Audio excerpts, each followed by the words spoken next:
Hello, so I am Ben and this is Emily from Icing Pop. I have been this morning doing some training around kind of health and safety and some practical elements to do with events and that sort of stuff with the Icing Pop team today. And so I've been working with the Icing Pop team for a number of years, doing some of the events in the schools with the kids.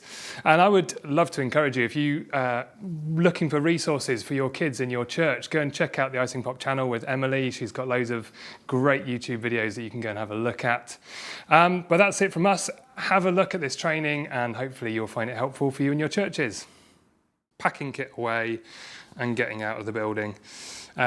So first thing here is going to be to treat everything as if it's glass. Every piece of equipment that we are moving, using, carrying, whatever, imagine that it's made of glass when we're moving it around, okay? A lot of this stuff it might look fairly tough and fairly robust, and it might be all cased up and boxed up, but it's still quite sensitive equipment that's inside here, and so just be very, very careful with it. So when we're moving things, if we're going to put something down, don't drop it down, don't put it down quickly. Think about it, imagine that this was a piece of glass, and we're going to place it down as if it was a piece of glass that isn't, you know, if we dropped it too hard, that's just going to shatter into a million pieces.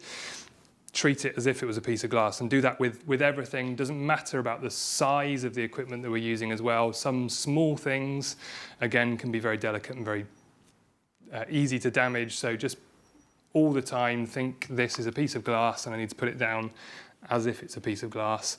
Don't throw it across the room or anything like that. Communication is really important as well when we come to moving things and packing things down. So if you're going to pass something to somebody, ask them, have you got this? And respond, yes, I've got this, before you let go of it. Don't just, here you go, and then let go. Actually communicate with each other. And as I say, size isn't an indication of cost. Just because something is much smaller, there are some fairly small little things that we might deal with, little connection boxes and things like that. And again, they're still super fragile and super delicate. So just because it's a small thing doesn't mean that it's either not easily broken or not expensive. Again, a lot of this equipment is very expensive, and even the small things can be hundreds of pounds just for a little thing that looks like it would be fairly small.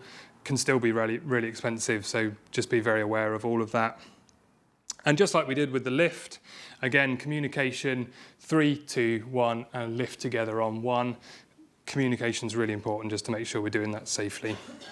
What are some of the things, if you're not a technical person and you're not there to be dismantling PA systems and things, what could you be doing in those situations? Well, we've already talked about cable coiling, but another really useful thing to do is to create piles of the same types of things, okay? Now, in order to do this, one of the things you need to learn is what are the different things? And some of them are a little bit confusing. So I'll start off with some of the perhaps slightly more basic things. Anybody know what one of these is? XLR, wonderful. Audio cables, XLR audio cables. And I'm going to pass these around. You can all pass these around and have a look at these, okay? So this is an XLR, send them round.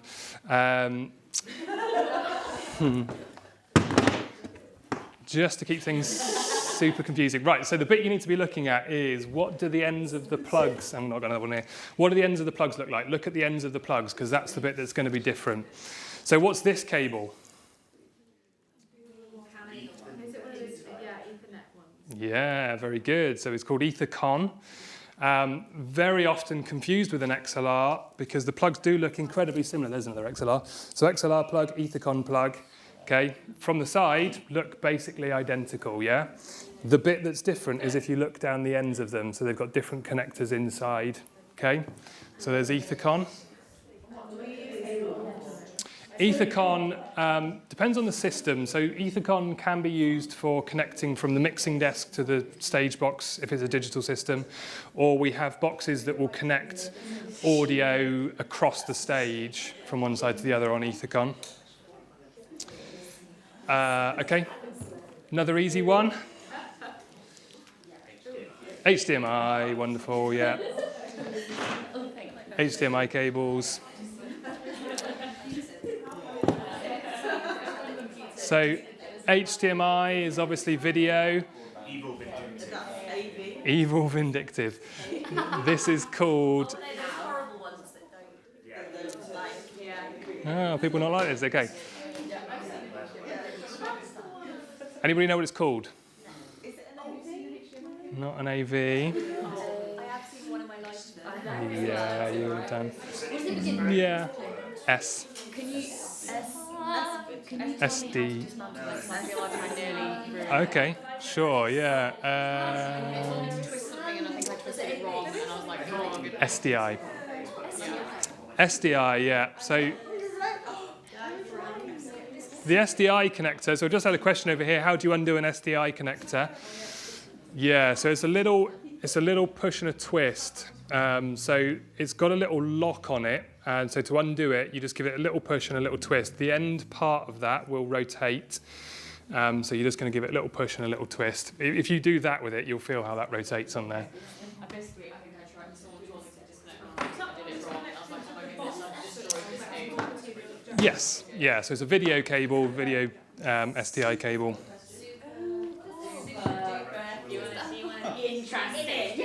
Yeah, I don't know. Do you know what SDI stands for? Yeah. Go on.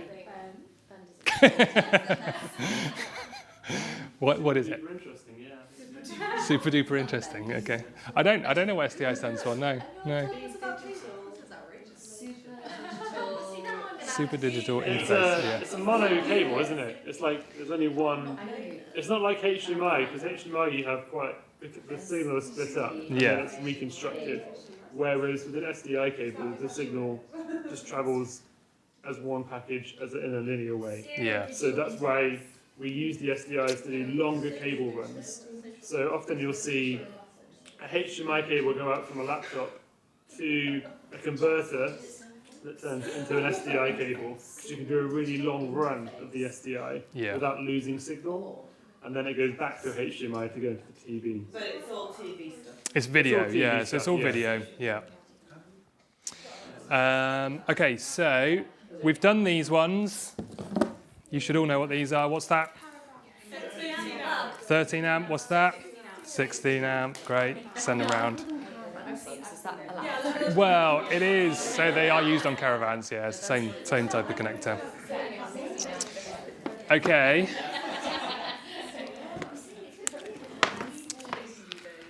Okay, so three more very similar cables, but all slightly different and doing different things. We've got PowerCon, TrueCon, SpeakOn. Okay, PowerCon and TrueCon. Yeah, PowerCon and TrueCon, both power cables. Yeah.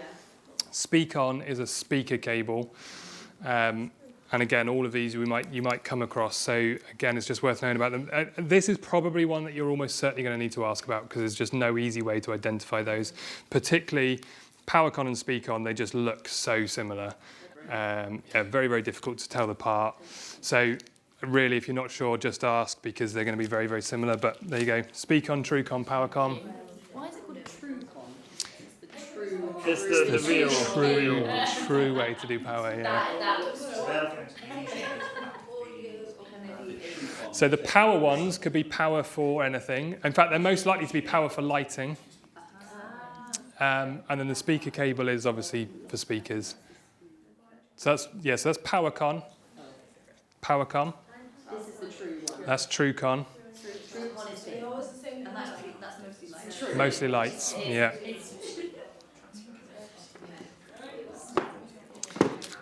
Okay, and then the last one, anybody know what that connector is? Kettle lead. Proper name for it? Kettle lead is one name for it. IEC, it's an IEC connector is the type of connector on there. Okay, I don't know. Interesting. Interesting electrical cable. Yeah. So there's some IECs. Or kettle leads if you like.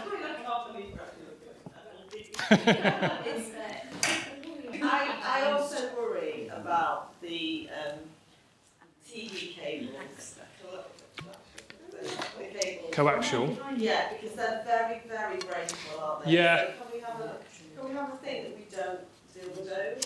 So the SDI cables are almost certainly going to be over 10 meters long. So if you're not confident doing the over-under cable technique, which we can practice in a minute, then I would say just avoid those. Yeah, that's absolutely fine. If you can't do the over-under cable technique, don't do cables over 10 meters long. Just stick to the short ones.